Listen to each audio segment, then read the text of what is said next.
Why life sucked for ordinary people in the American Gilded Age. Boring history for sleep. Welcome to another journey through time. A slow, gentle drift into the past, where we explore together, in the most calming way possible, what life was truly like for ordinary people in America's Gilded Age. Close your eyes now. Let your breathing slow, and imagine yourself drifting back through the decades, past the world you know, past the comforts, past the safety, back to a time between the 1870s and the early 1900s, a period called the Gilded Age. A beautiful name for a time that was, for most people, anything but beautiful. The name comes from a novel by Mark Twain, who understood that beneath the golden surface, beneath the shining exterior of progress and industry and great fortunes, there lay something darker, something harder, something that would break the body and spirit of ordinary working people, people just like you, trying to survive day by day. As you settle deeper into relaxation, let me transport you there, to a cold morning in 1885, perhaps in New York City, or Chicago, or Pittsburgh, or any of the growing industrial cities, where factories belched smoke, where tenements rose like tombstones, and where you, a working person, are about to face another day that you likely would not survive. If you were transported there today, breathe slowly. Let the modern world fade away, and let us begin. It is just before dawn, in a tenement building on the Lower East Side of Manhattan. The year is 1885, and you are waking up slowly in a room that is not truly a room, but a space. A cramped space, shared with 7 other people. The darkness is thick, almost solid, because there are no windows in this interior room. The only window in the apartment, a tiny one, faces a narrow air shaft, just 28 inches wide, that separates your building from the one next door, so close you could reach out and touch it, if you could reach the window. But you cannot, because you sleep in the back, in what they call a bedroom, though it has no bed, just thin straw mattresses on the floor. Side by side, touching, you lie still for a moment, adjusting to consciousness, and the first thing you notice is the smell, always the smell, a thick, heavy mixture of unwashed bodies, of chamber pots that have not been emptied, of mildew from walls that never dry, of rotting food somewhere, of coal smoke seeping through every crack, of something dead, perhaps a rat in the walls, mixed with the smell of the factory, the chemical factory 3 buildings down, whose fumes drift through the neighborhood, acrid, burning your throat even as you sleep. This is the air you breathe. Every moment, day and night, air that would make you sick within days, if you lived here now, because your modern lungs, accustomed to clean air, to regulations, to environmental protection, would rebel, would fill with fluid, with infection, with inflammation you could not fight. Breathe slowly now. Imagine that air, thick and warm despite the cold outside, because 8 people sleeping in a room generate heat, and there is no ventilation. The landlord sealed every crack to keep the heat in winter, but also sealed in everything else. You hear coughing, always coughing, from the corner where old Mrs. Kowalski sleeps, the Polish widow who works in the garment factory. She has been coughing for months now, bringing up blood sometimes, though she hides it because she cannot afford to miss work. cannot afford a doctor, cannot afford medicine. She has consumption, what we call tuberculosis, and she will be dead within a year. And probably, she will spread it to several others in this room. Because tuberculosis thrives in places like this. In the darkness, in the crowded spaces, in the poor ventilation, spreading through droplets in the air, that you all breathe, over and over. If you were transported to this moment, with your modern immune system, never exposed to such virulent strains of disease, you would be terribly vulnerable. Tuberculosis killed 1 in 7 people during the Gilded Age. It was called the White Plague, and it was everywhere. In every tenement, in every crowded lodging house, waiting, you sit up slowly, careful not to wake the others. Though some are already stirring, you can hear, through the thin walls, the sounds of the building coming to life. A baby crying 3 floors up, footsteps above, always footsteps, because the building never sleeps. Someone works nights, someone else mornings. Always movement, always noise, a constant din that never stops. That would drive you to madness if you were used to quiet, to privacy, to space. Stand now, carefully, because the floor is uneven, wooden planks that shift and creak, and in the darkness you must feel your way, past the sleeping forms, toward the main room, where at least there is a tiny bit of gray light. From that one window, onto the air shaft. This is home. For you and 7 others. In 3 rooms. 125 square feet total. About the size of a modern small bedroom. For 8 people. This is normal. This is even relatively fortunate. Because some apartments, some tenements, house 12, 15, even 20 people. In similar spaces, families doubled and tripled up, taking in boarders to make rent, creating density that breeds disease. That creates conditions unimaginable today. The main room, where you now stand, serves as kitchen, dining room, living room, and workspace. There is a small coal stove in the corner. Cold now, because coal costs money, and you save it for cooking, not heating. Even in winter, even when your breath fogs the air. On a shelf, you see the tin cup, the one you share with 2 others, and the bowl, shipped ceramic, also shared, because dishes are expensive, and space is limited. Everything must serve multiple purposes. Everything must be rationed, shared, reused until it falls apart. You need water, to wash your face, to drink. And this is one of the great daily dangers.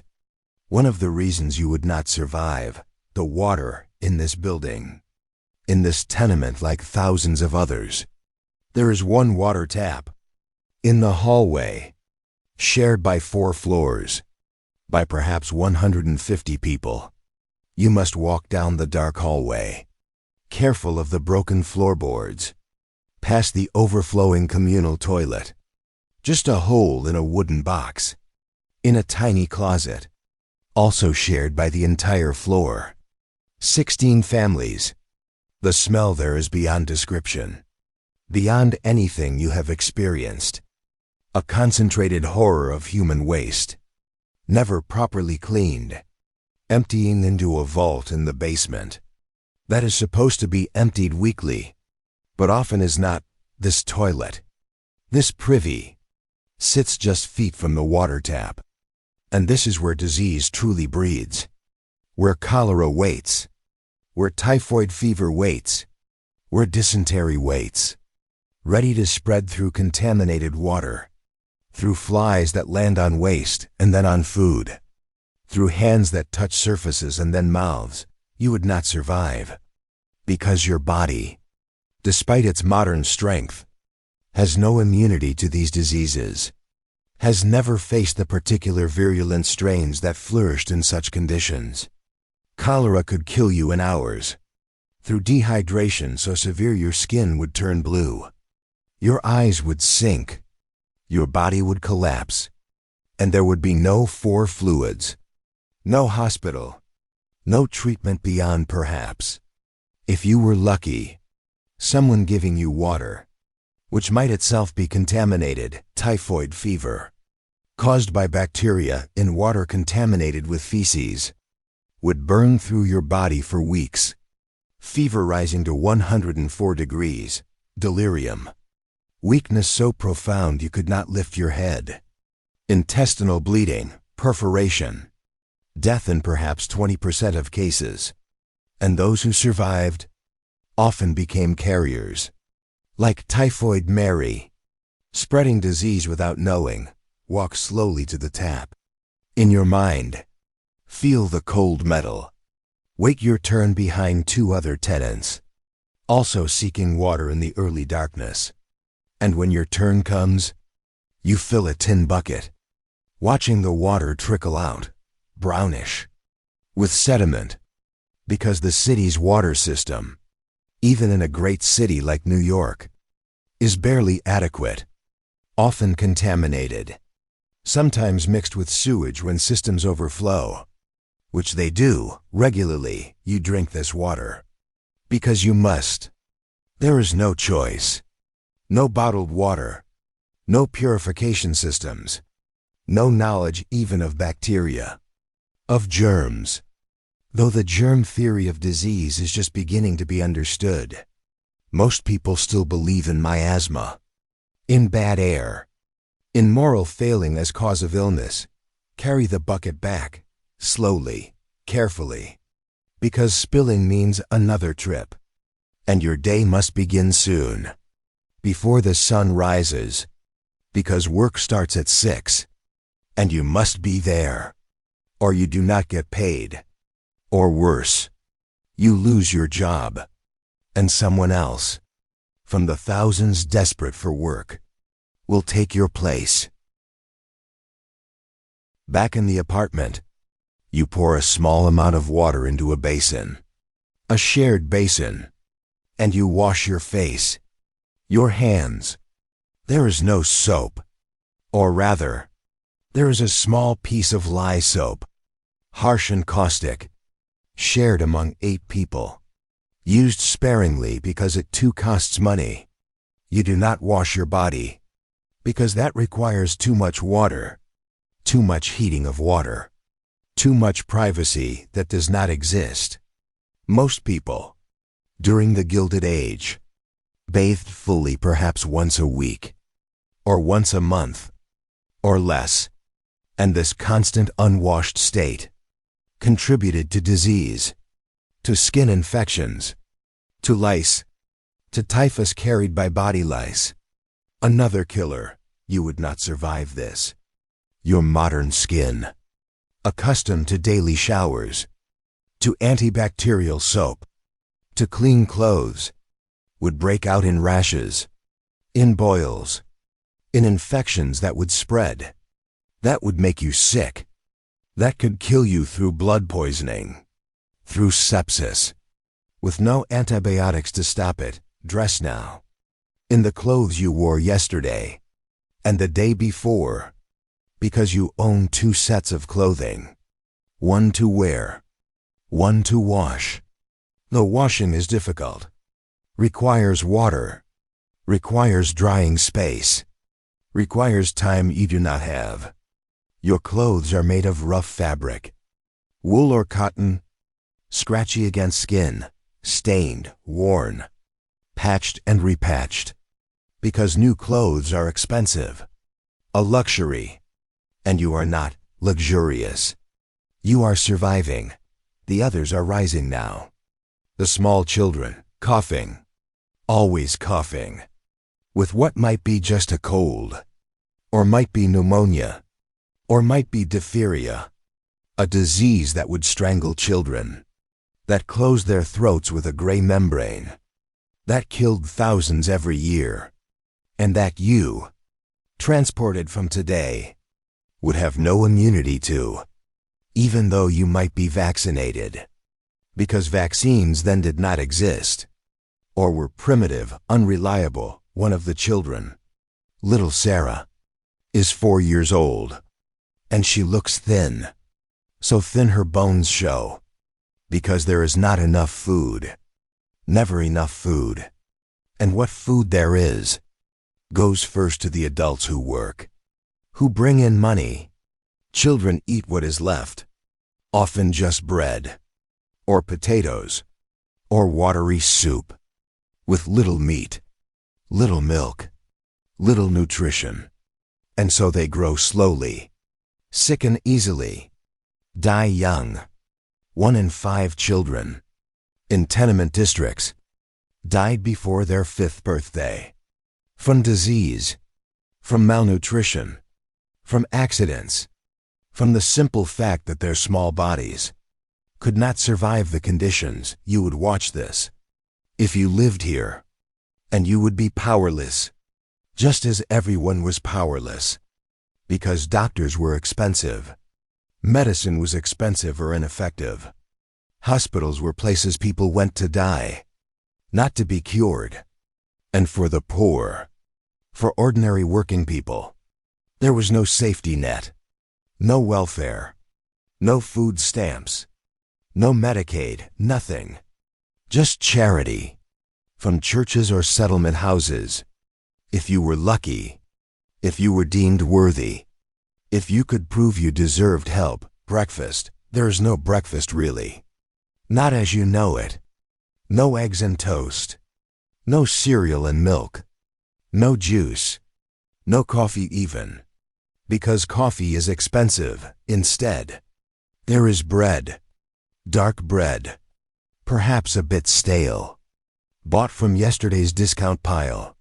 And you tear a piece and chew it slowly, letting it soften in your mouth because your teeth, even at age 25, are not good, already rotting, because sugar when available was consumed eagerly, and dental care did not exist for people like you.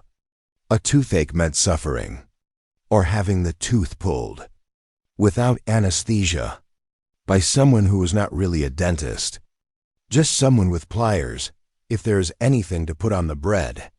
Perhaps a scraping of lard, or a bit of molasses. This is luxury, and today there is nothing, just dry bread, and water from the bucket. And this is breakfast, perhaps 200 calories, to fuel a day of hard labor. That will require thousands. The children get smaller pieces, and they eat without complaint, because they know this is what there is. And complaining changes nothing. This is hunger. Real hunger. Not the hunger you feel when you skip lunch, but the chronic, grinding, never-ending hunger that weakens the body, that makes you vulnerable to disease, that slows your thinking, that makes injuries heal slowly, that kills slowly, over years, by wearing down every system, until something, anything, delivers the final blow. You would not survive this hunger. Your body, accustomed to 3 meals a day, to snacks, to abundance, would begin to break down, to consume its own muscle, to weaken, and within weeks you would be susceptible to every illness, every infection, every danger that waited. It is time to leave for work. The sun is just barely lightening the sky, and you must walk, because you cannot afford the streetcar every day, though it costs only 5 cents.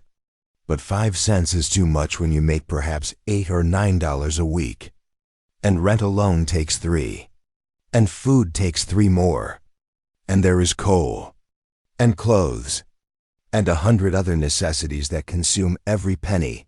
Step out into the hallway, dark. Feel your way to the stairs, narrow stairs, steep, with no railing on one side, worn smooth by thousands of feet, dangerous. especially in the dark.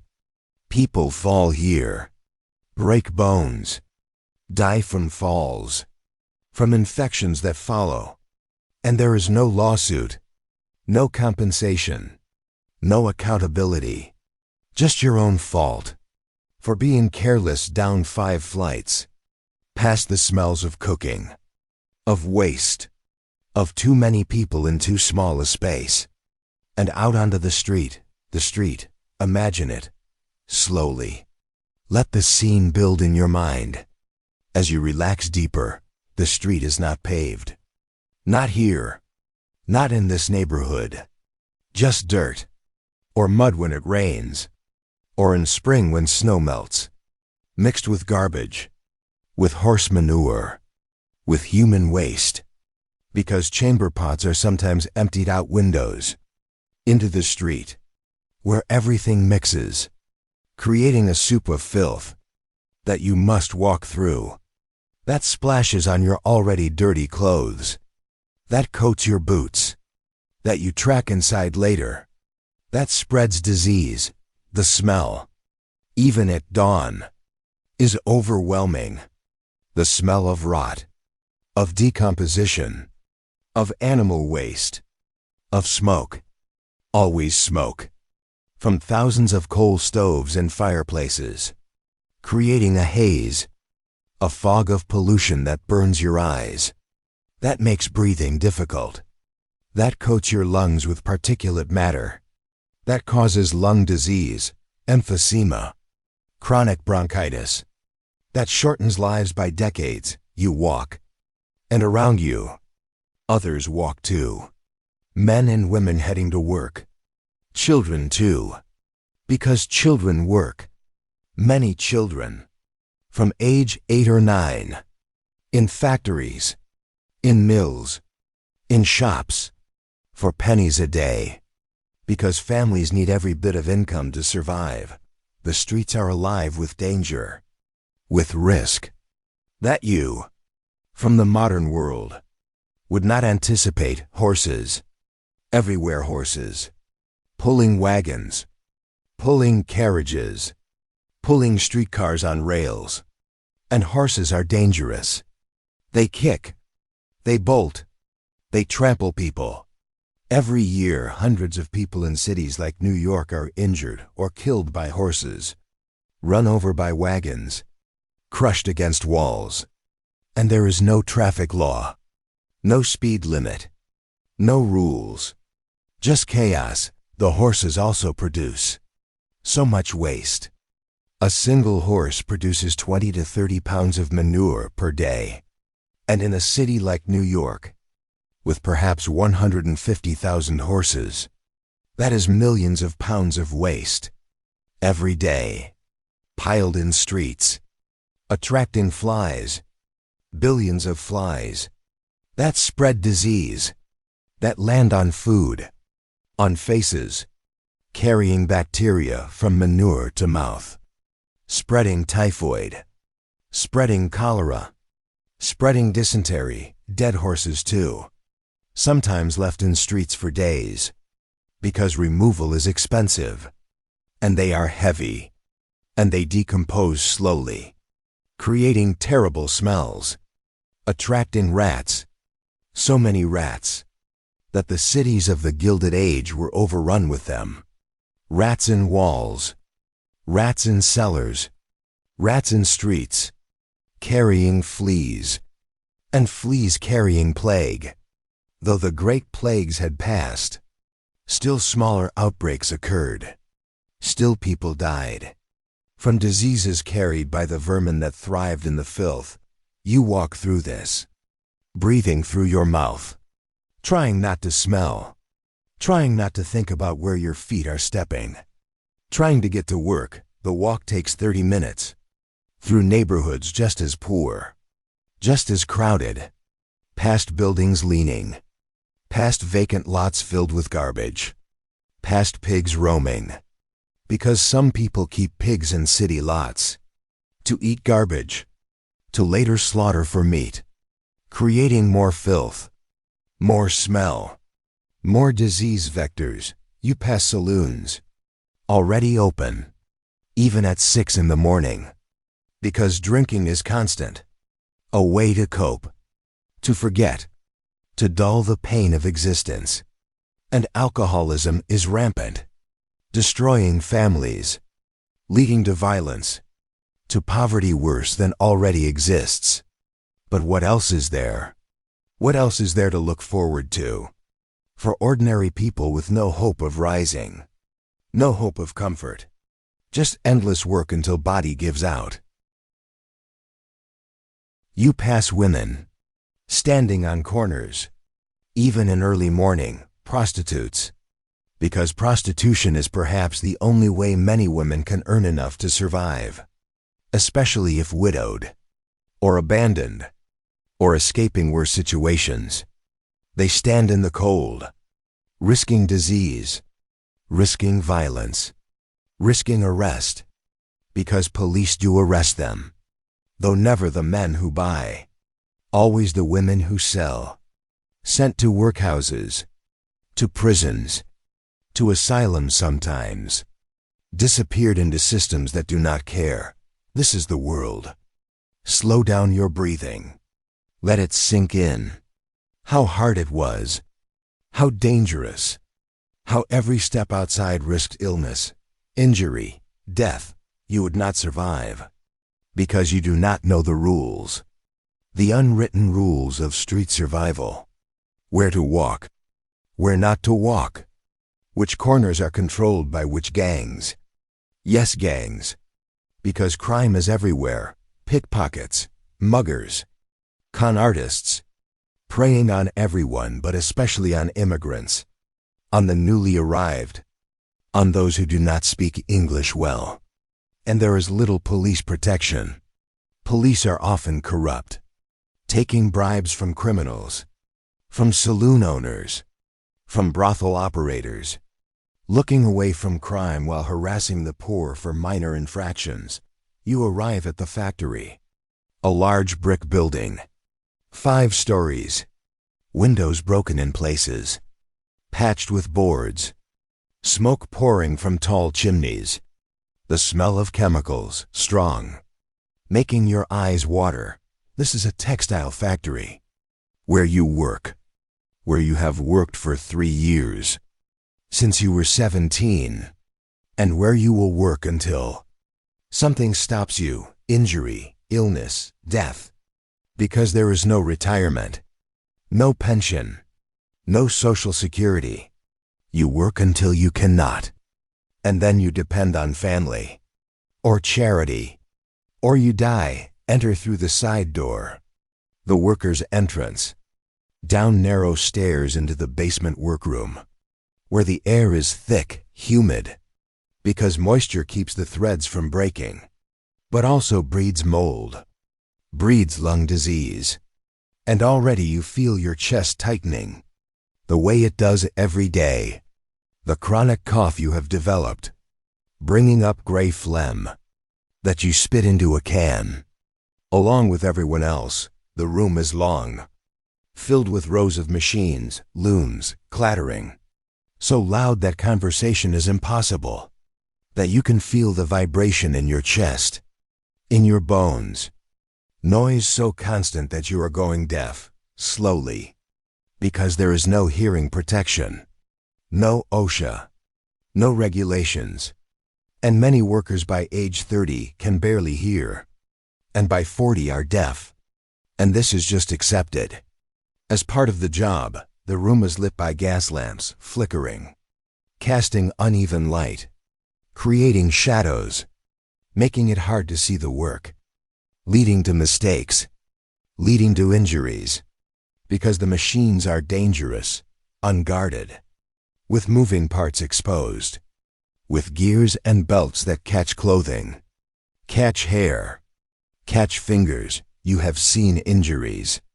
So many injuries. Last month, a woman, Mary, had her hand caught in a loom, crushed, mangled, and the foreman just stopped the machine, freed her, sent her home, with no pay, no medical care, just gone, her hand ruined, her ability to work destroyed. And she has 4 children. And a husband who drinks. And how will she survive now? Probably she will not. Probably she will end up begging. Or worse, 2 years ago, a young man trying to fix a belt while the machine was running. Because stopping the machine meant stopping production. Meant the foreman's anger. Was pulled in, his arm torn off, and he bled to death on the floor, while work continued around him. Because stopping production was not allowed. Even for death, these dangers are constant. Every moment. And there is no compensation. No workers' comp. No life insurance. If you are hurt, if you die, your family gets nothing. Except maybe a collection taken up by fellow workers, who themselves have nothing to give. You would not survive. Because you do not have the constant vigilance required. The awareness every second of where your hands are, where your clothing is, where the moving parts are. One moment of distraction, and you could be maimed, killed. And it would be your fault. For being careless. That is what they would say. Your fault. You take your place at a loom. One of 30 women in this room. All standing. Because there are no seats. You stand for 12 hours. With 1 break at midday for lunch. 30 minutes unpaid. And 2 bathroom breaks. If the foreman allows. Also unpaid. And you must ask permission. And often he says no, wait. Leading to women soiling themselves. To urinary infections. To kidney disease. To humiliation beyond words. 12 hours, standing. Operating a machine. Breathing chemical-laden air. Breathing cotton fibers that float everywhere. That coat your lungs. Causing brown lung disease. Bisonosis. That slowly suffocates you over years. That has no cure. That killed thousands of textile workers. Slowly, horribly, your feet hurt. Always hurt. Because your boots are worn, thin-soled. And the floor is concrete. And standing 12 hours. Day after day. Causes varicose veins. Causes swelling. Causes pain that never stops. That you must ignore. Because complaining means dismissal. Means someone else takes your place. Because there are always more workers. Always immigrants arriving. Always desperate people willing to work for any wage. Under any conditions, the work itself is monotonous. Repetitive. You watch threads. You tie off brakes. You reload spools. Over and over. Thousands of times. Each day. Every day. And the monotony is soul-crushing. Is mind-numbing. But you cannot daydream. Cannot think of other things. Because one moment of inattention. And the machine jams. Or you make a mistake. And mistakes mean fines. Deducted from your already tiny pay. Or mistakes mean dismissal. The foreman walks between rows. Watching. Always watching.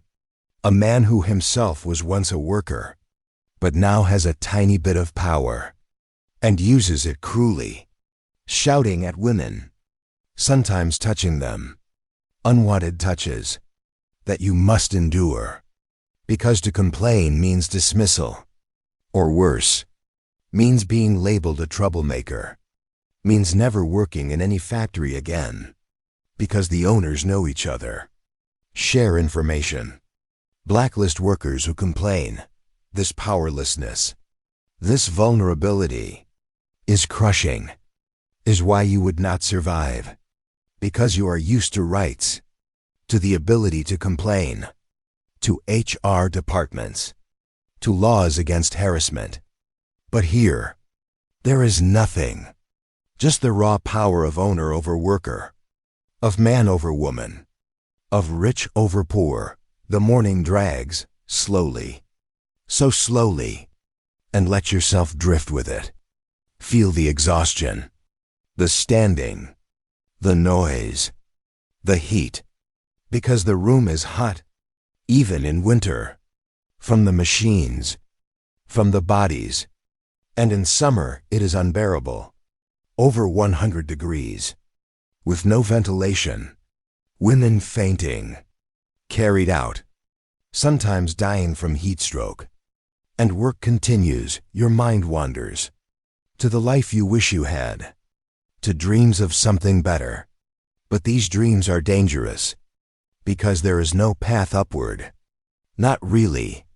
The Gilded Age is named for the golden surface that hides the truth that social mobility is almost impossible, that if you are born poor, you stay poor, that working hard means nothing, because everyone works hard, and still they stay poor. The great fortunes of the age, the Rockefellers, the Carnegies, the Vanderbilts, are built on the backs of workers like you, on the profits extracted from your labor, from paying you as little as possible, from working you as hard as possible, from cutting every corner on safety, on comfort, on humanity, because you are not really human to them. You are just labor, just a cost to be minimized. Carnegie, the steel magnate, spoke of the gospel of wealth, of how rich men were trustees for the poor, who would use their fortunes for good. And he did, building libraries, beautiful libraries. But his workers, in the steel mills of Pittsburgh, died in industrial accidents at rates that horrified even observers of the time, burned by molten metal, crushed by machinery, and when they struck for better wages, for safer conditions, Carnegie's company hired Pinkertons, private detectives, armed men, who shot and killed striking workers. At Homestead in 1892, killed men fighting for the right to survive their work. This is the Gilded Age, beautiful on the surface, rotten beneath. And you are beneath. Midday comes, finally, and the machines stop, and the sudden silence is shocking, makes your ears ring, and you file out, with the other women, up the stairs, into a small yard, behind the factory, where you sit on the ground, because there are no benches, no facilities, just bare dirt.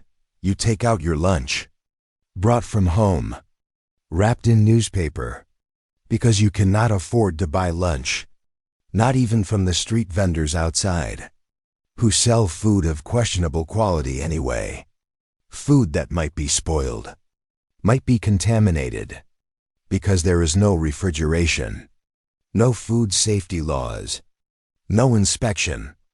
Meat might be rotten, milk might be watered down or full of bacteria, bread might be adulterated with chalk or worse, and people get sick, get poisoned, die from food regularly.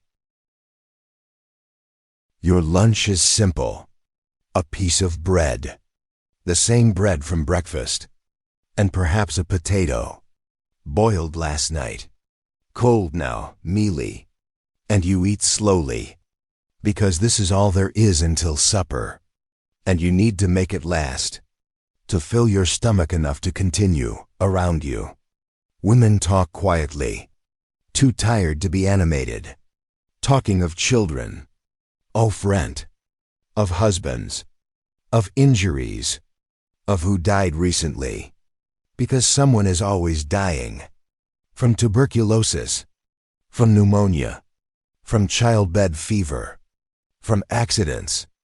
Death is so common that it barely registers. Just another fact of life. One woman, older, perhaps 40 but looking 60, talks about her daughter, who went to work in a different factory, a shirtwaist factory, where conditions are even worse, where the doors are locked from the outside, to prevent workers from stealing or leaving early, locked in. And this woman worries. What if there is a fire? What if something happens? And her worry is prescient, because in 9 years, in 1911, the Triangle Shirtwaist Factory will burn, and 146 workers, mostly young women, will die, unable to escape the locked doors, jumping from windows to their deaths. And this will finally lead to some reforms, some safety laws. But now, in 1885, that is still future, still waiting. The 30 minutes pass quickly, too quickly, and you must return, back down into the heat, into the noise, into the danger. For 6 more hours, the afternoon is worse than the morning, because you are already tired, already sore, and the time moves even more slowly, and the heat seems worse, and the noise seems louder, and you just want it to end. But it will not end for so long. So long, you think about evening, about going home. But even that is not really restful, not really relief, because there is work there too, cooking, cleaning, mending clothes by candlelight, by the dim light of a single candle, because gaslighting is expensive, and electricity is only for the rich, only beginning to spread to wealthy neighborhoods, while you have candles or kerosene lamps that smoke, that smell, that are dangerous, that cause fires, that burn down tenements regularly, killing dozens at a time, because the buildings are fire traps, wood and brick, with narrow stairs, with only one exit, with no fire escapes, or with fire escapes so rusted and weak they collapse when people try to use them. Fire is one of the great terrors of tenement life, because it spreads so fast, through the dry wood, through the crowded rooms, and people cannot escape. And fire departments, even in big cities, are often volunteer, or poorly equipped, or slow to respond to poor neighborhoods. And so people burn, families burn, and the next day, if you survive, you have nothing, absolutely nothing, and you start again. If you can, you would not survive the fire risk, the constant presence of open flames, of candles near curtains, of coal stoves with no safety features, of buildings with no codes, no inspections, no requirements, just cheap construction designed to maximize profit, to pack in as many people as possible, with no thought to safety, to life. 6 o'clock finally arrives, and the machines stop, and you are free, released, and you walk out, into the evening, into the darkening streets, and the walk home seems longer, because you are exhausted, because your feet hurt so badly, because every muscle aches. The streets are busier now, crowded with workers returning home, with vendors shouting, selling questionable goods, with saloons full of men drinking away their pay, while wives and children wait at home, hoping there will be something left, hoping he will come home at all and not be robbed, or arrested, or killed in a drunken brawl. You walk carefully, because the streets are darker now, and more dangerous, and women alone are vulnerable to harassment, to assault, to being grabbed, and there is little recourse, little protection. Police do not care about crimes against poor women, especially immigrant women, who are seen as less than, as deserving whatever happens to them.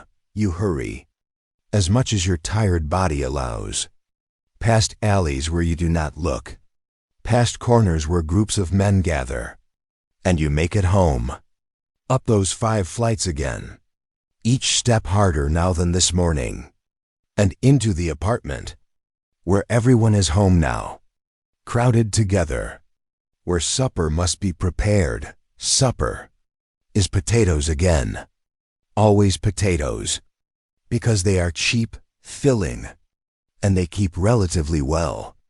Boiled in water, with perhaps a bit of salt if there is any, and a small piece of fatback, pork fat, for flavor, for the precious calories from fat.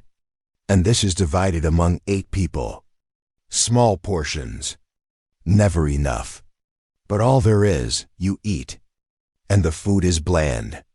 Tasteless almost. But you are too tired to care. Too hungry to care. And afterward, there's mending to do. Sewing by candlelight, squinting. Ruining your eyes slowly. Because you cannot afford new clothes. Must repair the old ones. Over and over. Until they are more patched than original fabric. The children are put to bed. On their mattresses on the floor. And they go without complaint. Because they too are tired. Some of them having worked as well. As newsboys. As bootblacks. As flower sellers. Contributing pennies to the family income. Robbed of childhood. OF play. Of education. Because school, even though public schools exist, is a luxury many cannot afford. Not when children's labor is needed. Not when their few pennies make the difference between paying rent and eviction. Illiteracy is common, widespread, especially among immigrants. And this keeps people trapped, unable to read contracts, unable to understand their rights. What few rights exist.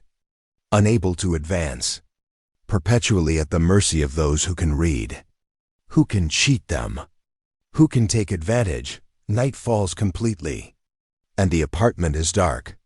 Just the single candle, casting shadows, and soon even that is extinguished.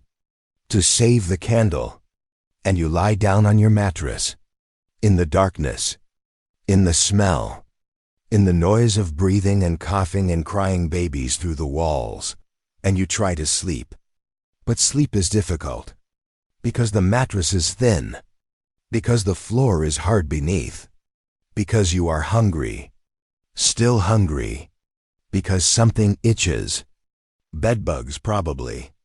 They are everywhere, in every bed, biting at night, leaving welts, spreading disease. And there is no way to eliminate them. Not really. Not in tenements where they move freely from apartment to apartment. Or maybe it is lice. Head lice. Body lice. Also common. Living in unwashed clothes. In unwashed hair. And you scratch. But scratching causes infections, impetigo, boils, cellulitis. That can spread. Can kill through sepsis. You lie there, and you think about tomorrow, which will be exactly like today, and the day after, and the day after that, an endless succession of identical days, of work and hunger and exhaustion, until something breaks, until your body gives out, or disease takes you, or an accident, and then someone else will take your place. Will sleep on this mattress, will work at your loom, and life will continue. Indifferent to your suffering, indifferent to your death. This is the reality. The boring, grinding, soul-destroying reality of ordinary life in the Gilded Age. And you would not survive it. Not physically, not mentally, not spiritually, because it would break you slowly. Inevitably, let us drift back now, slowly, to other aspects of life, to other dangers, to other hardships, because we have only scratched the surface, only touched on work and home. But there is so much more, so many other ways that life was hard, was dangerous, was barely survivable. Consider medical care, or rather, the lack of it, if you became sick, truly sick, beyond the constant minor illnesses, beyond the coughs and aches and fevers that were daily background noise. What would happen? First, you probably would not seek a doctor, because doctors cost money. A single visit might cost 50 cents, $1, and you make perhaps $8 a week. So a doctor visit is more than a day's pay, more than you can afford. And so you suffer. You try home remedies. You ask neighbors.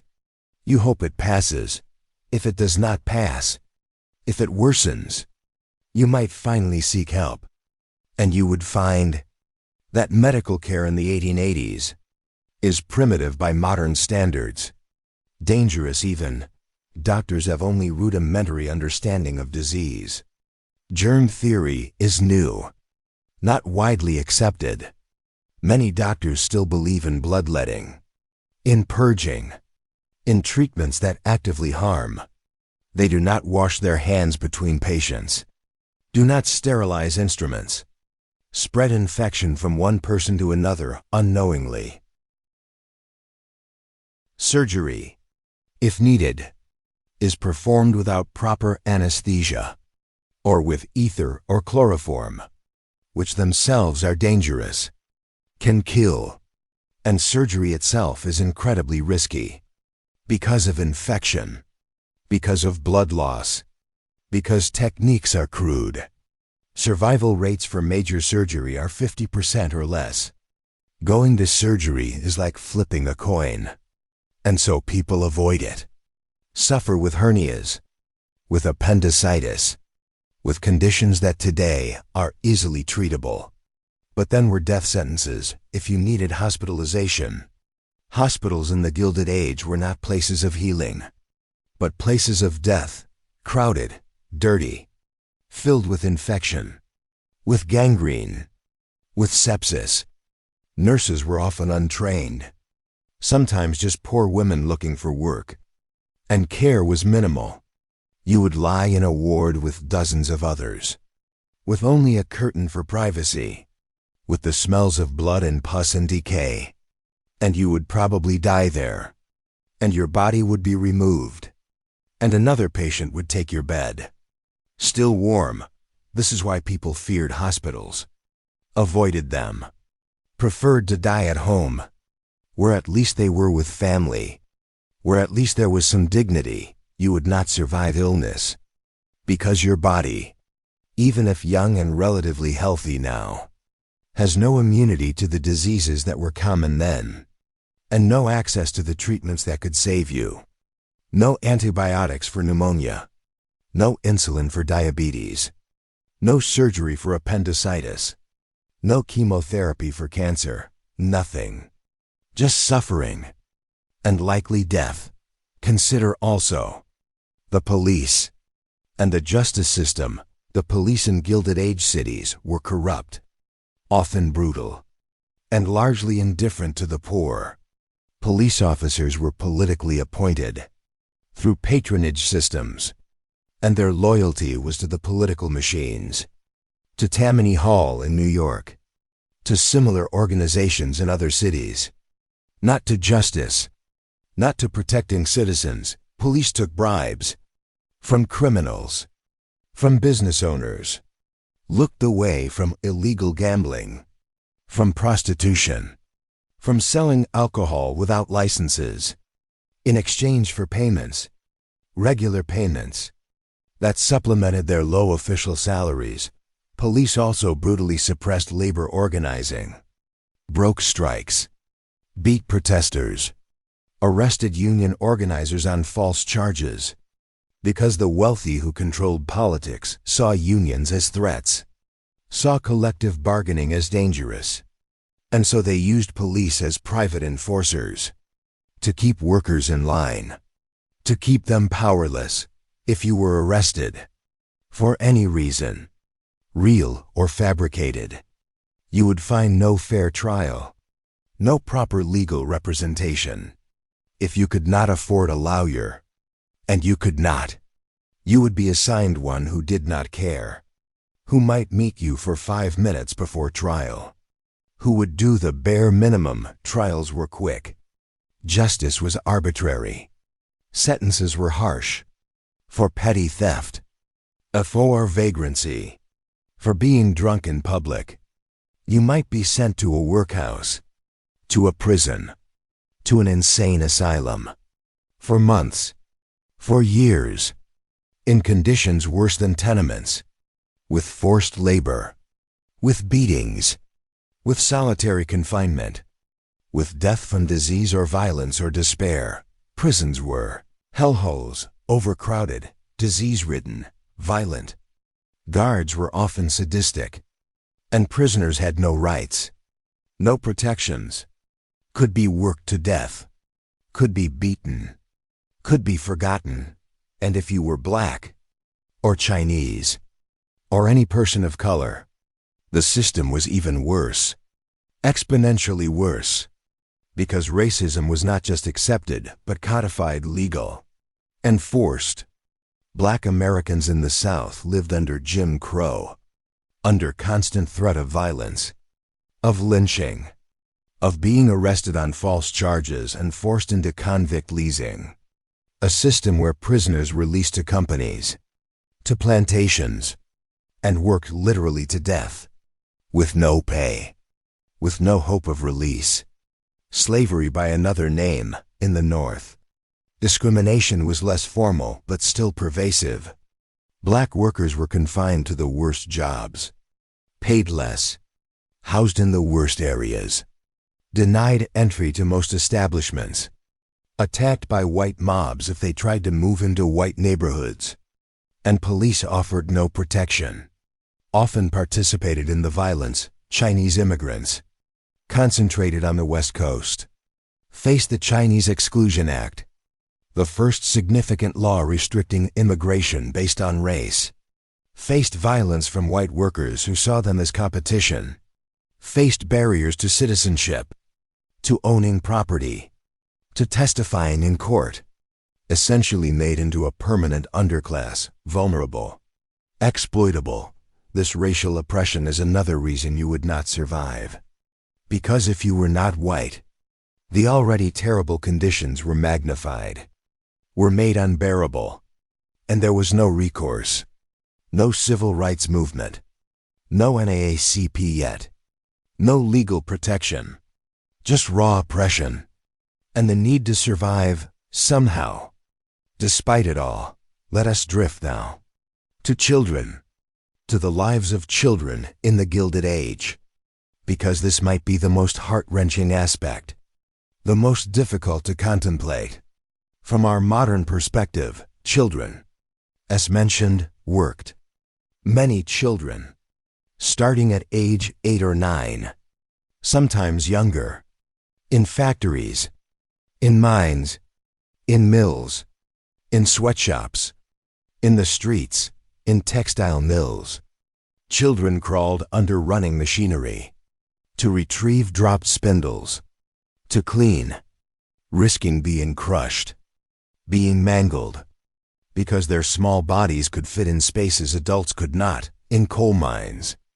Children worked as breaker boys, sitting for 12 hours, sorting coal by hand, breathing coal dust, blackening their lungs, crippling their bodies, for pennies a day, in glass factories.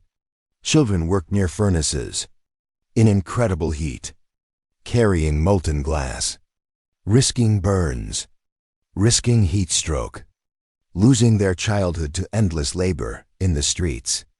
Children sold newspapers, shined shoes, sold flowers, picked rags from garbage, picked pockets sometimes, did whatever they could to contribute to family income, or to survive if orphans were common, because parents died young, from disease, from accidents, from childbirth, and children left behind had few options. There were orphanages, grim institutions, overcrowded, underfunded, where children were sometimes abused, sometimes died from neglect, sometimes were sent west on orphan trains, to be adopted by farm families, who sometimes wanted children for love. but often wanted free labor. And these children, sent away from everything they knew, worked on farms, treated well if lucky, treated as slaves if not. Many children did not go to orphanages, but lived on the streets. Homeless children, thousands of them in cities like New York, sleeping in alleyways, in doorways, in boxes, forming gangs for protection, stealing to eat, selling themselves sometimes, dying in winter from cold, from hunger, from disease, and no one cared, because they were just street urchins, disposable, invisible. The childhood mortality rate was staggering. In poor urban neighborhoods, 1 in 3 children died before age 5, from diarrhea, from whooping cough, from measles, from scarlet fever, from diphtheria, from malnutrition, from accidents, from all the dangers that modern medicine and public health have nearly eliminated. Parents had many children, not just because of lack of birth control, though that too, but because they expected some to die, needed some to survive, to contribute income, to care for them in old age. Children were economic necessities, not just emotional ones. And this changed the parent-child relationship, made it more pragmatic, less sentimental than we might imagine today. You would not survive seeing this if you had children, or even if you just witnessed it, because the helplessness, the inability to protect children, to give them safety, to give them childhood, would break your heart, would destroy your spirit, and you would carry that grief, that guilt, that rage, with nowhere to put it. Nothing you could do. Consider now the experience of immigrants, who made up huge percentages of urban populations in the Gilded Age, between 1870 and 1900. Over 11 million immigrants came to America, seeking opportunity, escaping poverty or persecution in their homelands, arriving with hope, with dreams, and finding something harder than they imagined. They arrived at ports, at Castle Garden in New York, later Ellis Island, processed quickly, often cheated by officials, by money changers who gave unfair rates, by baggage handlers who stole, by runners who promised jobs or housing and delivered them to swindlers. They spoke no English, or little English, and this made them vulnerable, unable to advocate for themselves, unable to understand contracts, unable to know when they were being cheated, which was often. They crowded into ethnic enclaves.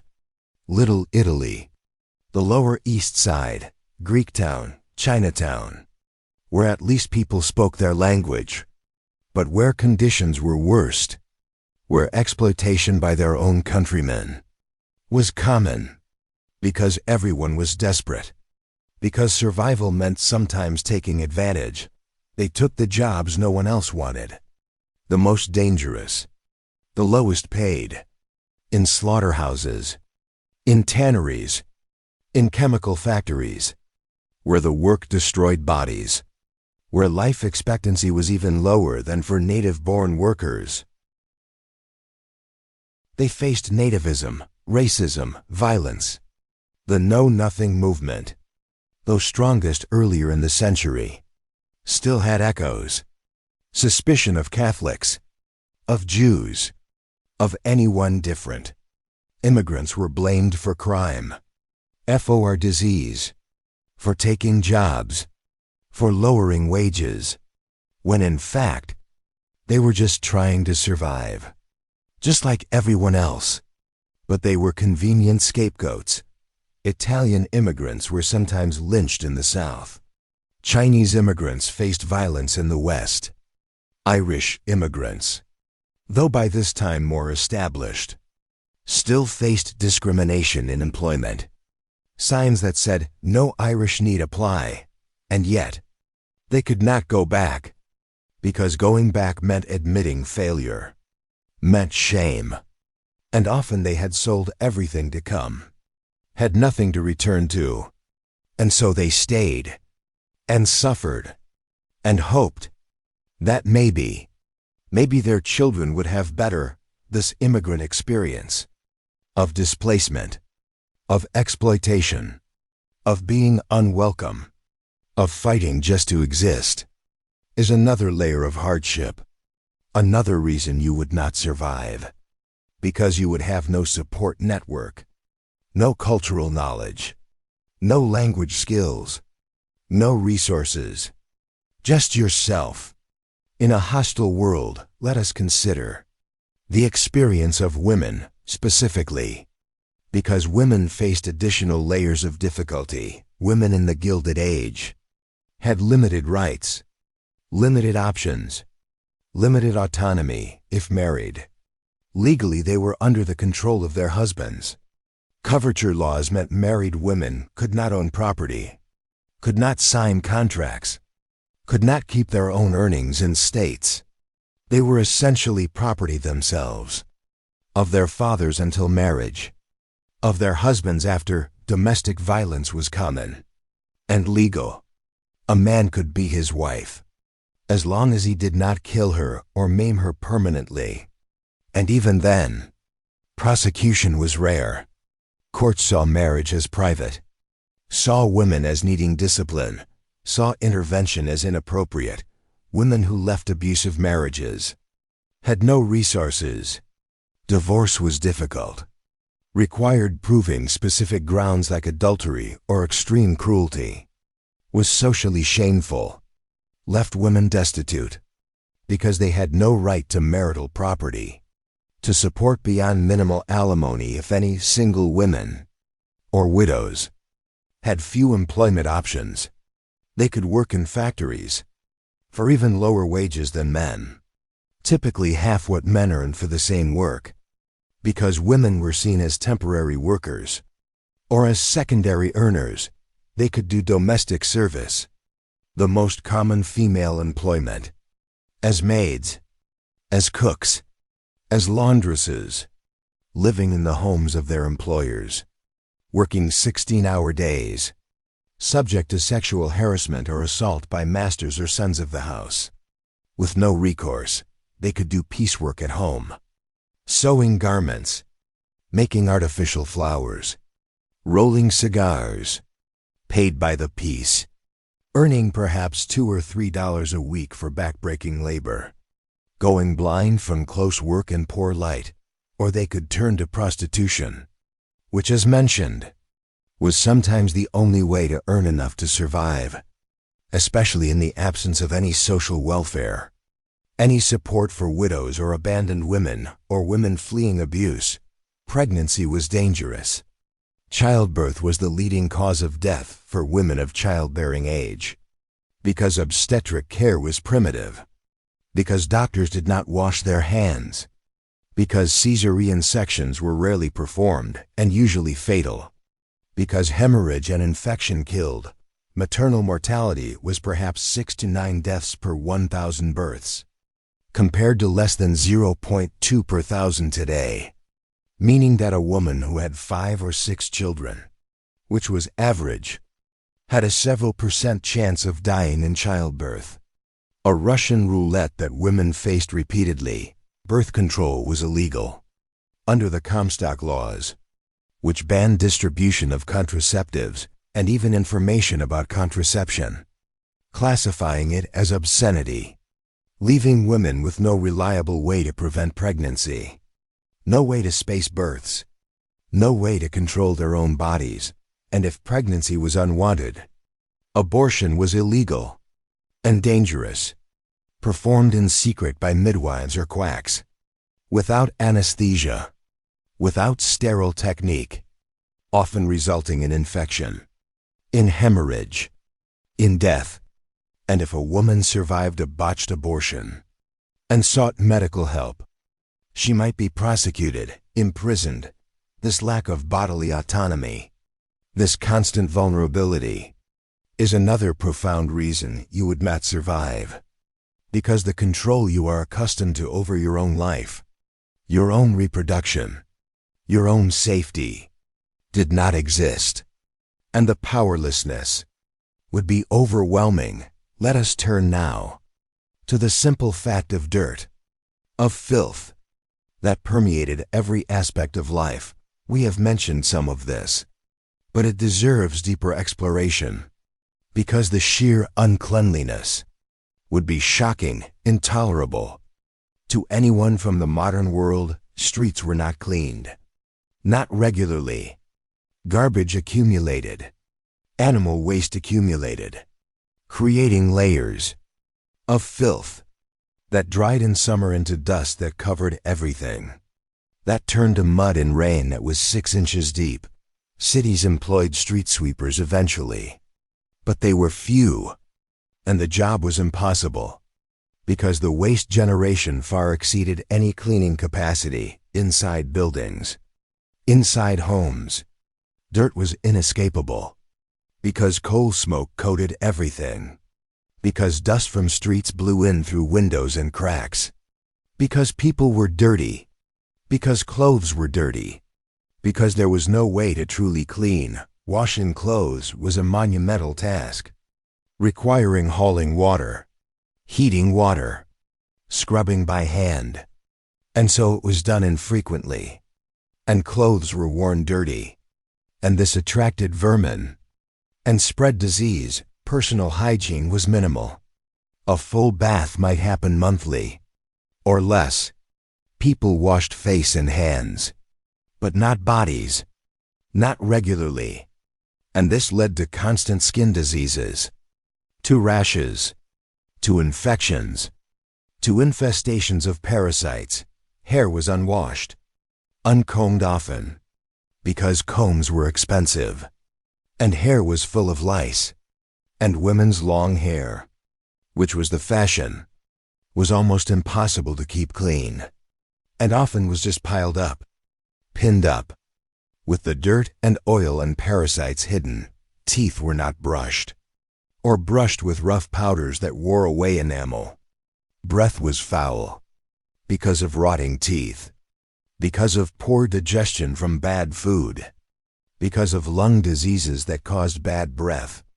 And there was no mouthwash, no mints, just the smell, the combined smell of a crowded space, of a tenement, of a factory, of a streetcar, was indescribable, overwhelming, a mixture of body odor, of excrement, of rotting food, of disease, of death, that modern noses, accustomed to soap and deodorant and air fresheners and clean environments, could not tolerate. You would be nauseous constantly from the smells, and you would become one of the smells, because you could not stay clean, could not wash properly, could not escape the dirt. And this loss of cleanliness, this constant filth, would break down your physical health and your mental health, because humans need cleanliness, need to not feel disgusting, and you would feel disgusting. Always consider the diet more carefully now, because we have mentioned hunger. But let us examine what people actually ate. When they could eat, the diet of the poor was monotonous and nutrient deficient, mostly carbohydrates, because they were cheap. Bread, potatoes, cornmeal, rice, these were the staples, because they filled the stomach, provided calories, and cost little. Meat was rare, a luxury, perhaps once a week. A small piece of cheap meat, often salted pork, or sausage made from scraps, or organ meats that no one else wanted. These provided some protein, but were often of questionable quality, possibly spoiled, possibly diseased. Vegetables were also limited. Potatoes, yes. Cabbage sometimes. Onions perhaps. But fresh vegetables were expensive, and in winter were unavailable for the poor. No refrigeration meant no storage, no transport of fresh food from far away. So diet varied seasonally, and in winter became even more restricted. Even less nutritious, fruit was almost non-existent. Too expensive. A rare treat. And this lack of fruit, lack of fresh vegetables, meant lack of vitamin C, causing scurvy, a disease we associate with sailors, but that also affected urban poor, causing bleeding gums, loose teeth, weakness, skin problems.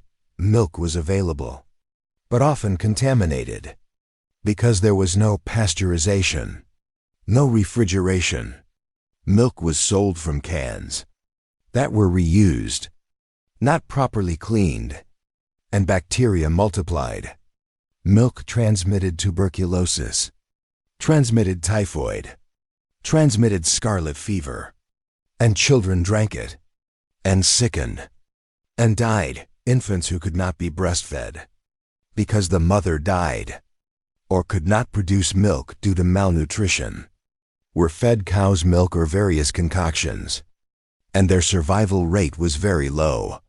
Most died because the milk was contaminated, and their immune systems could not cope. Food adulteration was rampant, because there were no laws, no enforcement. Bread was stretched with sawdust or chalk. Milk was watered down. Coffee was mixed with chicory or burnt grains. Candy was colored with poisonous dyes. Meat was treated with chemicals to hide spoilage. People were poisoned, slowly, by the food they ate: arsenic, lead, mercury, various toxic substances used as preservatives or colors, accumulated in bodies, caused chronic illness, caused death, and no one knew. No one could prove, because chemistry was primitive, because regulation did not exist. This diet, deficient in vitamins, in minerals, in protein, in everything the body needs, caused malnutrition, caused stunted growth, caused weakness, caused disease susceptibility, and you would feel hungry, always, not just for quantity, but for quality, for the nutrients your body craved and could not get. You would develop deficiencies: scurvy from lack of vitamin C, rickets from lack of vitamin D, pellagra from lack of niacin, anemia from lack of iron. And these would weaken you, would make you vulnerable, would contribute to your likely death from something else, because your body, undernourished, could not fight. Let us talk about cold. Because winter in tenement housing was brutal, coal cost money, and you burned as little as possible. Rooms were kept minimally warm, and interior rooms, like where you slept, had no heat at all. You went to bed in near freezing temperatures.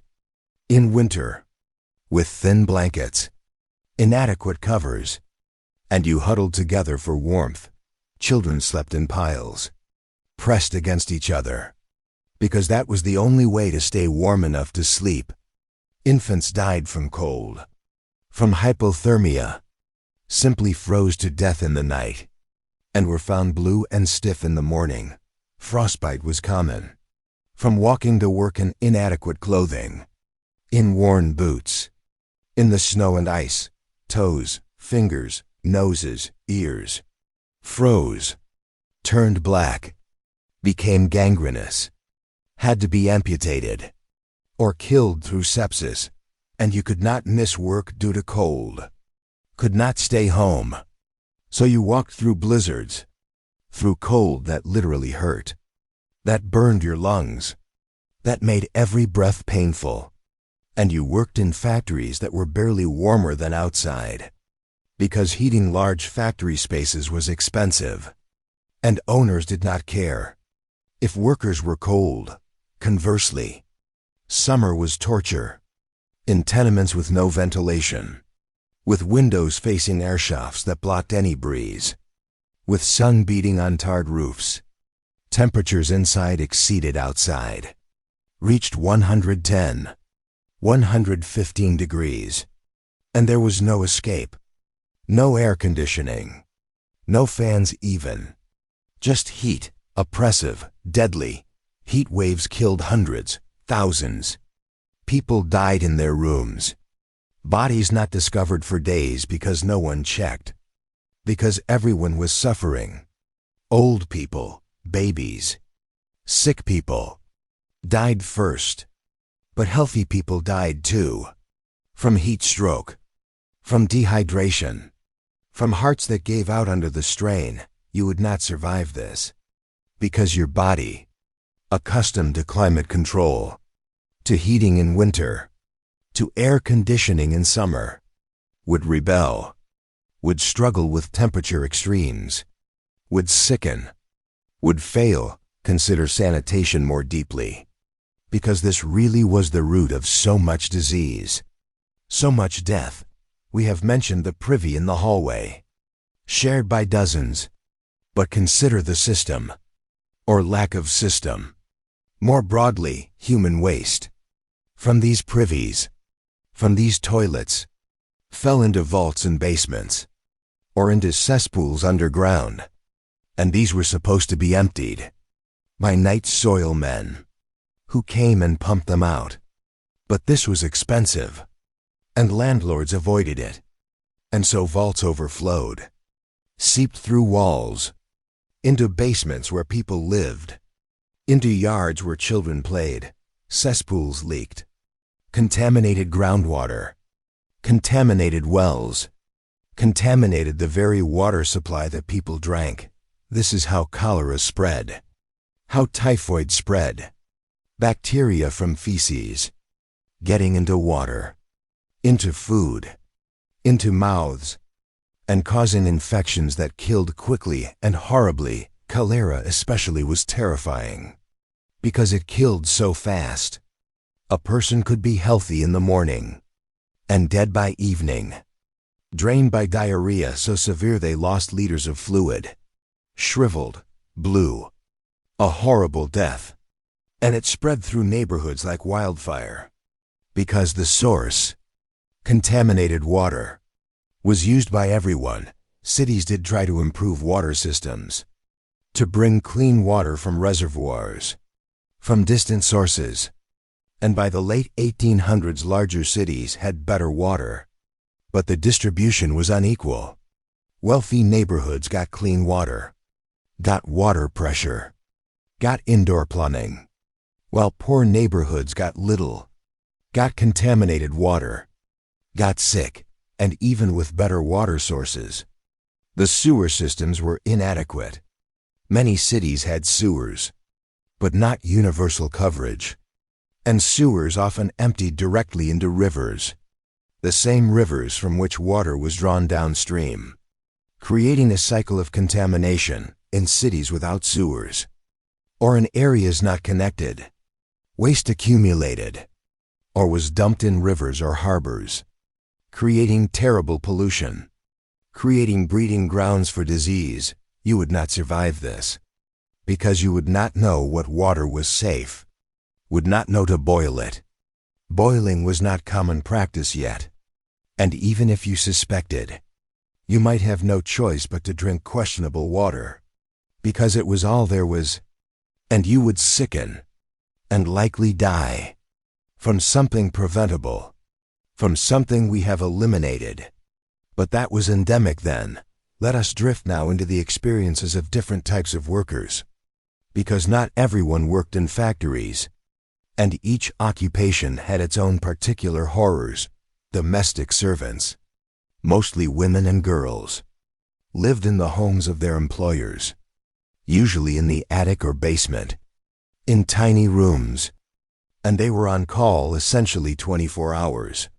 The workday started at 5 in the morning, lighting fires, preparing breakfast, and did not end until 10 or 11 at night.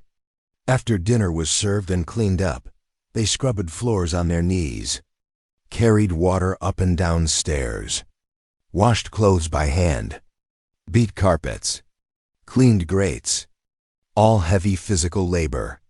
all for perhaps $3 or $4 a week plus room and board. The room being that tiny attic space. The board being leftovers from the family's meals. They had half a day off per week, if they were lucky, and they were subject to the whims of their employers, who might be kind, but were often demanding, critical, and sometimes abusive.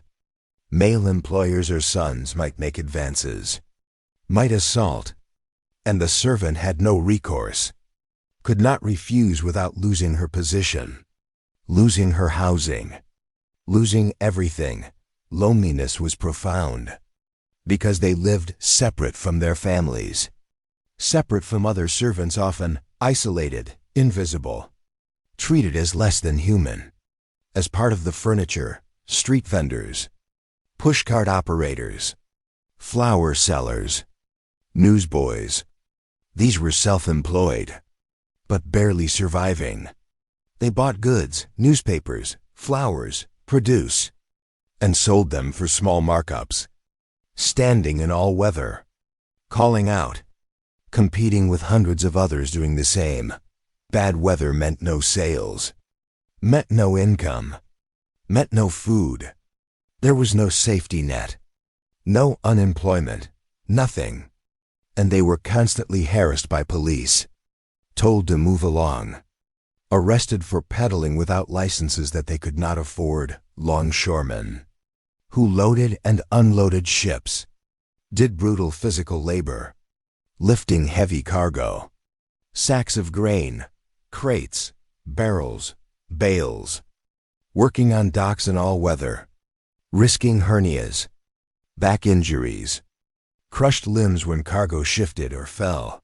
They were hired by the day, or by the half day. Men gathered at docks each morning, hoping to be chosen, a shape-up, where foremen picked who would work, often based on bribes, or personal relationships, or ethnic favoritism. Irish bosses hired Irish, Italian bosses hired Italians, creating tensions, creating desperation. Miners, in coal mines, in metal mines, worked underground in darkness, in dust, in danger of cave-ins, of gas explosions, of flooding. Death rates in mining were staggering. Accidents were common, killed dozens at a time, and companies paid minimal compensation, often just enough to bury the dead. Coal miners developed black lung silicosis from breathing dust, slowly suffocating over years. Metal miners faced similar lung diseases, plus exposure to toxic metals, lead, mercury, arsenic, that poisoned them, caused neurological damage, kidney damage, death, and miners were often paid in scrip, company currency, valid only at the company store, where prices were inflated, where workers were perpetually in debt, trapped in a system of debt peonage, unable to leave, because they owed money, because the company owned the housing, controlled everything. Slaughterhouse workers, in the great meat-packing plants of Chicago, worked in blood and gore, in cold rooms, in rooms full of steam and chemicals, using sharp knives at high speed, cutting, trimming, packing meat. Injuries were constant. Cuts, deep cuts, severed fingers, severed hands, and workers were expected to continue, wrap the wound and keep working, because stopping meant lost pay. Infections were common. Blood poisoning, gangrene, death. The smell was indescribable, of blood and death and chemicals, soaking into clothes, into skin, impossible to wash out, and workers became nose-blind, but others recoiled from them, avoided them, and they were marked by their occupation. Conditions were so bad that Upton Sinclair's novel, The Jungle, published in 1906, exposed them. Though Sinclair intended to promote socialism, to highlight worker suffering. But readers were more horrified by the food safety issues, by the rats ground into sausage, by the contaminated meat. And this led to food safety laws, but not immediately to better worker conditions. Each of these occupations, each of these experiences, was a particular kind of hell, and you would not survive any of them, because the physical demands, the dangers, the exposures, would break your modern body, conditioned by easier work, by safety equipment, by regulations, by worker protections that did not exist. Let us consider the lack of leisure, the absence of rest, because this too is important. To understanding the grinding nature of life, work was 6 days a week, 12 hours a day. For most people, that is 72 hours, with Sunday off, supposedly.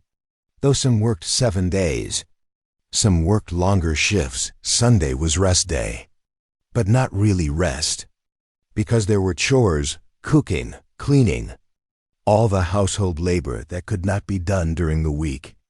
And if you were religious, which many were, Sunday meant church, meant getting dressed, walking to church, sitting through long services, and then walking back.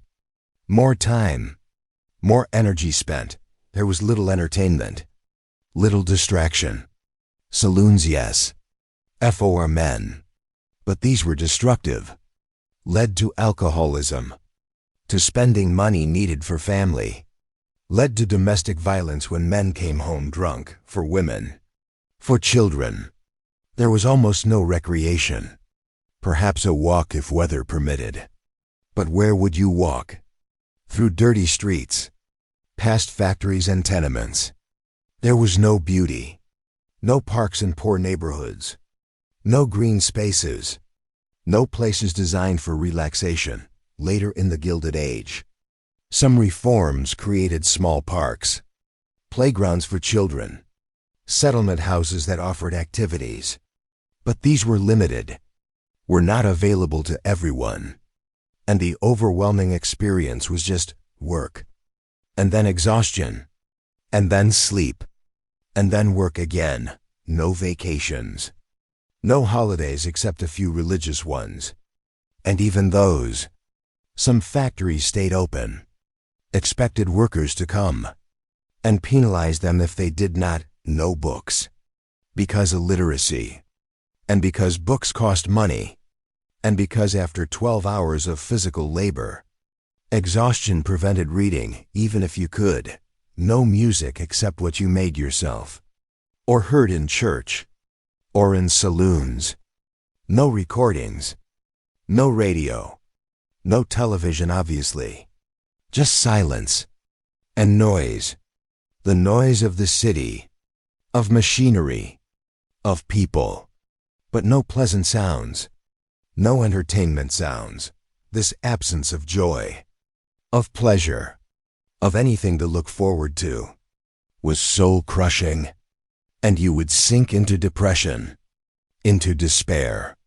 Because humans need more than just survival, need beauty, need rest, need something to hope for.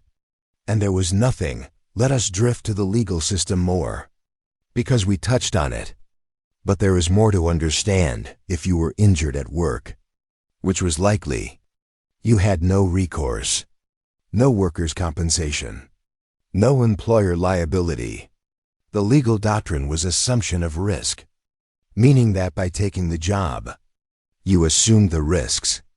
And if you were hurt, that was your problem. There was contributory negligence, meaning if you contributed in any way to your injury, even 1%, you could not sue, could not recover damages, and proving employer negligence was nearly impossible. Required witnesses, required lawyers you could not afford, required time and money to pursue a case that you would likely lose. So injured workers were simply discarded, fired, left to fend for themselves. Some became beggars. Some died. Families were destroyed. And this was legal. This was acceptable. This was the system labor unions tried to form, to fight for better conditions, for safer workplaces, for shorter hours, for better pay. But unions faced enormous opposition. Employers fired union organizers, blacklisted them so they could not find other work, hired spies, infiltrated unions, identified members, and fired them when workers struck. Employers hired replacement workers, scabs, and hired private security, Pinkertons, Pinkerton detectives, who were essentially armed thugs, to break strikes, to intimidate workers, to beat them, to shoot them sometimes. State governments used police, used state militia, used National Guard, to break strikes, to protect company property, not workers. Strikes often ended in violence, in deaths, and workers got nothing, just went back to work under the same conditions, or lost their jobs entirely. The Haymarket Affair in 1886 started as a strike for 8-hour workday, a rally in Chicago. Someone threw a bomb, killed police officers, and the response was to arrest anarchist leaders, some of whom were not even at the rally, convict them in a sham trial, and hang 4 of them. This terrified labor organizers, showed them the power of the state against them. The Homestead Strike in 1892. We mentioned, where Carnegie's company brought in Pinkertons, and a battle ensued.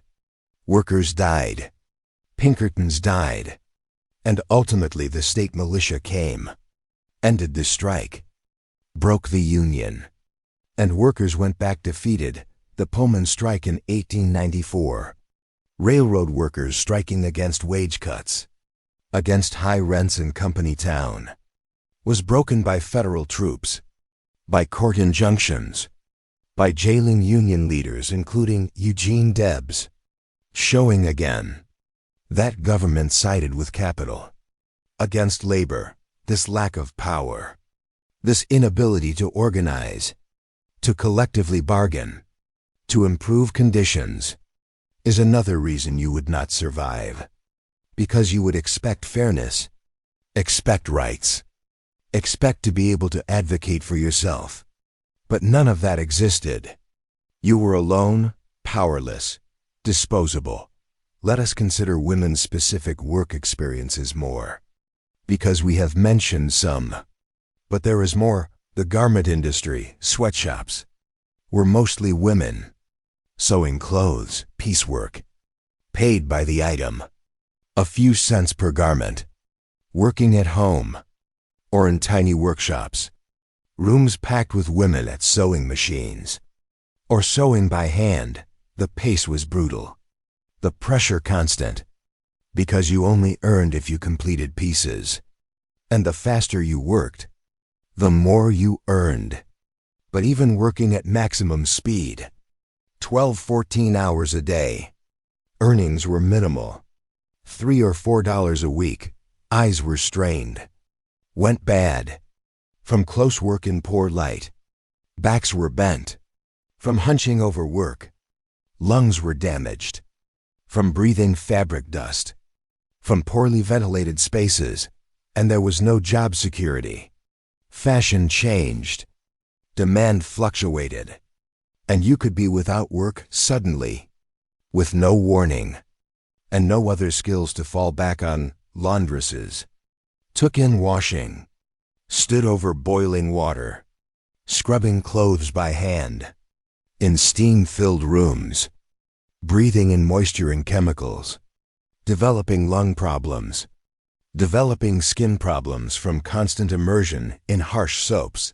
The work was exhausting, physically brutal, lifting wet heavy clothes, wringing them out, hanging them to dry, ironing with heavy flat irons heated on stoves, risking burns, risking exhaustion, risking collapse. Charwomen, cleaning women, scrubbed floors in office buildings, in public buildings, on their knees, with brush and bucket, for hours, for pennies.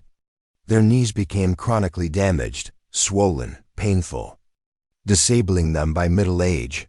All of these jobs paid less than men's jobs, always, because women were seen as secondary earners, even when they were primary breadwinners, widows supporting children. And this wage gap was not just accepted, but enforced, deliberate, structural. And if a woman tried to do a man's job, tried to work in a factory at a machine, she was paid less than a man, and faced harassment, faced discrimination, faced resentment from male workers who saw her as taking their jobs, lowering their wages.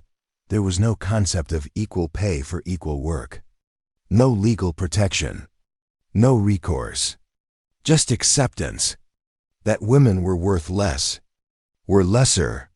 And this economic oppression, combined with legal oppression, combined with social oppression, created a nearly inescapable trap for women, especially poor women. And you would not survive this. The constant devaluation, the constant struggle, the lack of options. Let us turn now to public health crises, epidemics, because these swept through periodically, killing thousands, tens of thousands. Yellow fever, in southern cities, spread by mosquitoes, though this was not known until later, caused devastating epidemics: fever, vomiting, bleeding, jaundice turning skin yellow, death within days, mortality rates of 50% or higher in epidemics. And when yellow fever struck, those who could afford to fled, left cities, left the poor behind to die. And die they did. By the thousands. Typhus, spread by lice, thrived in crowded conditions, in unwashed bodies, caused fever, delirium, rash, death in many cases. Entire tenements could be infected. Entire families could die. And there was no treatment. Just hope that your body could fight it off. Smallpox, highly contagious, devastating, covered victims in pustules, scarred survivors horribly, blinded many, killed perhaps 30% of those infected. Vaccination had existed since the early 1800s, but was not universally administered, not trusted by some, not accessible to all. And so outbreaks continued, particularly in poor immigrant neighborhoods where vaccination rates were low. Diphtheria, we mentioned, a children's disease primarily, closed throats with a membrane, suffocated children slowly, horribly. Parents watched helplessly as their children struggled to breathe, turned blue, died. Antitoxin was developed in the 1890s, but was expensive, not widely available, and many children died who could have been saved. Influenza, the flu, was not usually deadly, but in some years, in some strains, it killed the young and healthy, killed quickly through pneumonia, and in crowded conditions.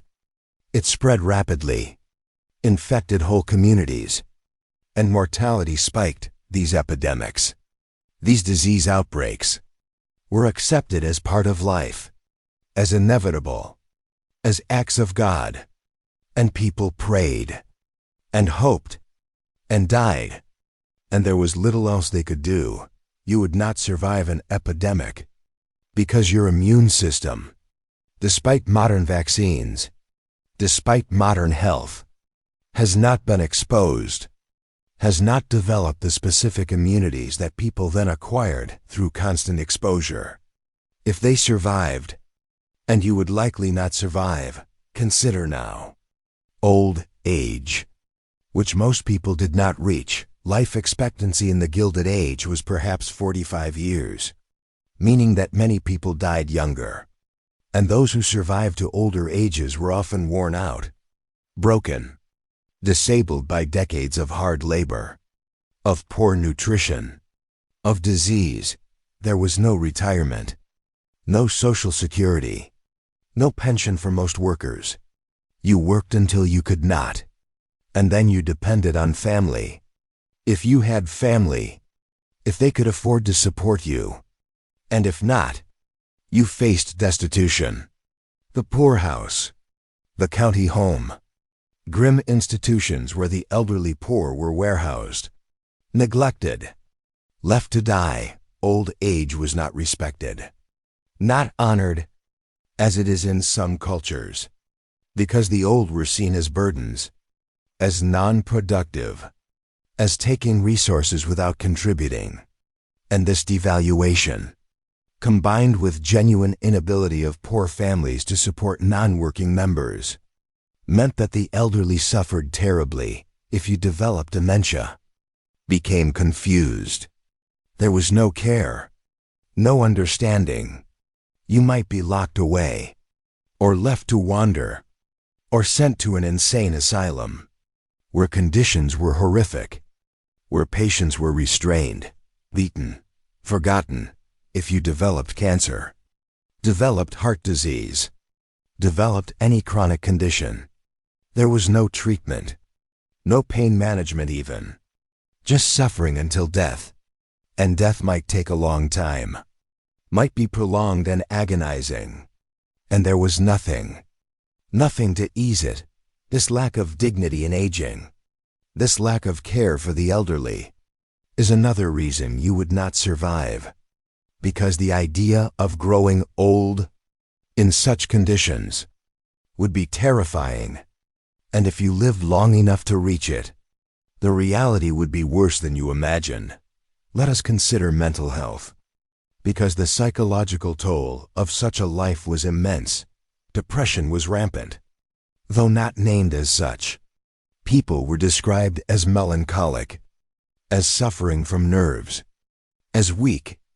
But the grinding poverty, the hopelessness, the constant stress, caused what we would diagnose as major depressive disorder.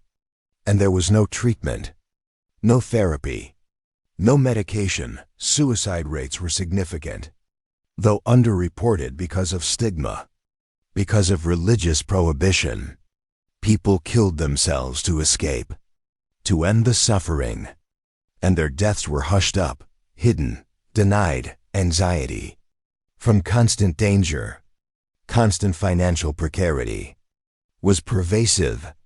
People lived in fear, fear of job loss, fear of illness, fear of eviction, fear of crime, fear of death. And this chronic anxiety, this constant activation of stress response, damaged bodies and minds. Trauma from violence, from accidents, from witnessing death, was unaddressed, unacknowledged. People were expected to simply endure, to carry on, and they did, but at great cost, developing what we might call PTSD, nightmares, flashbacks, hypervigilance, that further degraded quality of life.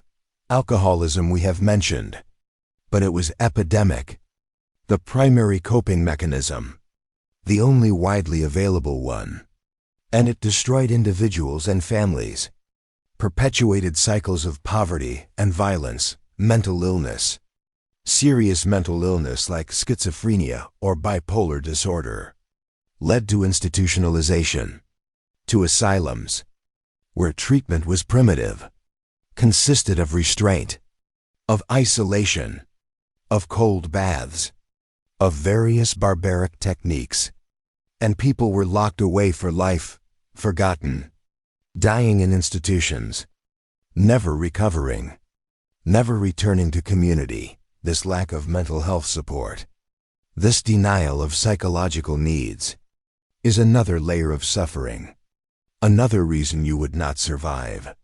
Because the mental strain, the emotional toll, would break you, would push you past your limits, and there would be nowhere to turn. No help available. Let us drift now. to consider the few bright spots, the small joys that people found. Because it was not all darkness. People are resilient. People find ways to cope, to survive, to even find moments of happiness. Community, ethnic communities especially, provided support. Immigrant neighborhoods had mutual aid societies, organizations where members paid small dues, and in return received help if sick, if injured, help with burial costs if someone died. This was the only insurance most people had, the only safety net. Churches, synagogues, mosques provided spiritual comfort, provided community, provided sometimes material assistance, though never enough, never adequate to the scale of need, but something to hold on to. Family bonds, despite the strain, despite the crowding, remained strong for many. Families ate together, told stories, passed down traditions, and this continuity, this connection to something larger than daily suffering, helped people endure small pleasures, a piece of candy for a child, a song sung together, a story told, a warm fire on a cold night. These moments, tiny and fleeting, were cherished, were held onto, were what made life bearable. Street life, despite the dangers, had vibrancy. Pushcart markets, street musicians, performers, organ grinders with monkeys, puppet shows, free entertainment that brought color, brought life, brought momentary escape from hardship. Children played, despite everything, played in streets, made up games, found joy. Because children are resilient, because they do not know that life should be different. And their play, their laughter, was a spark of light in darkness. Holidays, ethnic holidays, religious holidays, were celebrated, perhaps not with much, perhaps just a special food, a day off work if lucky, but celebrated nonetheless, marked as important, as times to remember, to hope, to connect to something beyond the present suffering. These moments, these small joys, are important to remember, because they show human resilience, show that even in terrible conditions, people find ways to survive, to preserve humanity, to resist being crushed completely.